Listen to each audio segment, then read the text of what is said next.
Stikker bare en tur på doet. Ja. Ja. Oi, sjekk PC-en. Er han på Face? Ok, skriv... Ja, jeg har det. Skriv 'jeg er feit'. Eller sånn. Det er bare drøyt, altså. Sånn, vi kan ikke skrive det. Men Ok, vi tar noe annet da. vi finner på noe bra nå. Det blir så død og bra. Hashtag YOLO.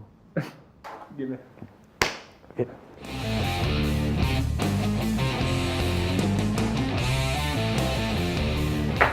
Nei, du.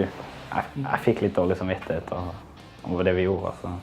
Synes du vi skal si det til han? Kanskje? Nei, jeg fikk egentlig litt Du burde be om unnskyldning.